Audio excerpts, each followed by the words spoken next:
It's half past the hour on your Thursday morning, and late last night, senators voted against rebuking the Trump administration over its military conflict in Iran.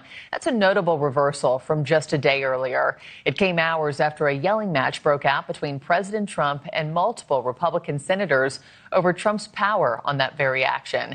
And on the heels of President Trump refusing to sign a bipartisan housing bill until Congress passes controversial election reforms that he's been demanding since returning to office.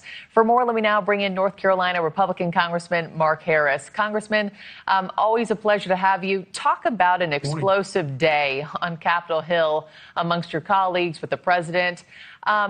What are your true feelings about the president not signing this housing bill that got overwhelming bipartisan support? Well, Marky, first of all, thank you so much for having me this morning. It's always a pleasure to be with you. Listen, this situation that has developed over these last day and a half or so has been quite interesting to see how it's unfolded. The housing bill, as you said, was something that we dealt with in the House, and I was very proud to vote for the housing bill when we passed the House version. As you know, it went over to the Senate. A lot of the good things that we had put in it got stripped out. And a lot of the things Elizabeth Warren had been pushing for became part of it. And so when it came back, it wasn't quite as beautiful to me as it had been when it went from the House to the Senate. And so there were a number of folks that did oppose it. But nevertheless, it did pass, as you said, overwhelmingly with bipartisan support. But then the president stepped up just hours later and canceled his plans to sign that bill yesterday, making the point that was very, very important to him that the SAVE Act has got to be passed. He's put so many things now tied to that, not only the housing bill, but he's also said the same about FISA. He has really set the Save America Act up as the key piece of legislation, and with good reason, because this is common sense legislation for election reform and election integrity. And so I just think that he's putting a strong line out there and urging the Senate to take action. We've passed it in the House, just common sense legislation. His messaging on this very housing bill, has wavered back and forth too. The White House called this one of the most significant pieces of housing affordability legislation in American history. And then yesterday, the president called it, he said it's a bill of minor importance. Does that kind of whiplash from the president make it hard for Republicans to govern or seem like you're operating as a cohesive group? Well, I do think it's important for us to be able to be on the same page. And I think that we've got to be willing in our messaging particularly. We know that housing is an important issue. Affordability is an important issue. And we're working. And like I said, the housing bill overall, when we passed it out of the House with many of the things that went over there, it had a lot of the things that we wanted that are going to make things more affordable. And let's be clear, overall, the bill is better than not having anything. And so I do believe the president, the way this thing works, he has said that he is not going to sign it in 10 days because it's passed by both houses of Congress. It will become law unless he vetoes it.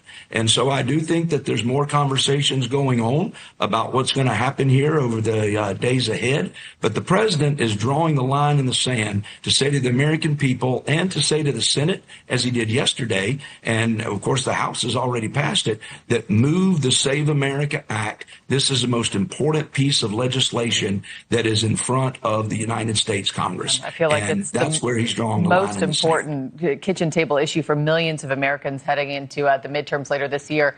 Lastly, let me just play some sound. President Trump and Louisiana Senator Bill Cassidy, of course, they're the ones who mainly got into that shouting match during this meeting.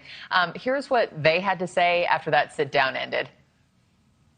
He did not particularly care for my comments. Raised his voice.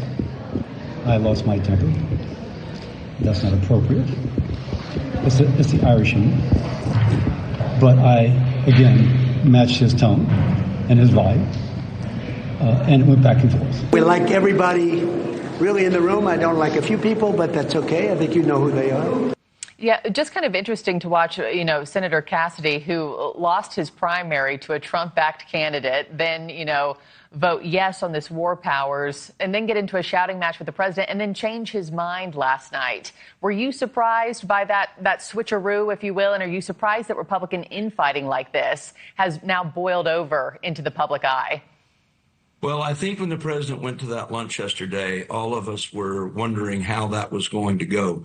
No secret that Bill Cassidy is frustrated, probably angry, maybe even bitter over what happened, and President Trump actually endorsing his opponent in the Senate primary. But the bottom line is that Senator Cassidy still has months left in his term, and he needs to be able to govern. And it just seemed like that situation yesterday got out of hand with him raising his voice at the president. Eventually, from reports I've heard, his other colleagues told him to sit down and to stop. So it got brought under control. But it is frustrating. And there are a number of people there in the Senate that aren't coming back. And we know that many of them are the ones that are going to stand between the Trump America First agenda, things that are important to the president.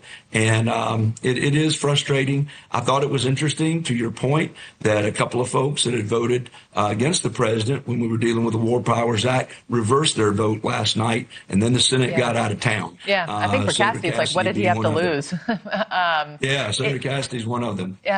Really interesting and an unfortunate, back and forth there, I guess, yesterday behind closed doors. I got to end it there, but Republican Congressman Mark Harris of North Carolina, it is always a pleasure, sir. Thank you for giving us a few minutes of your day.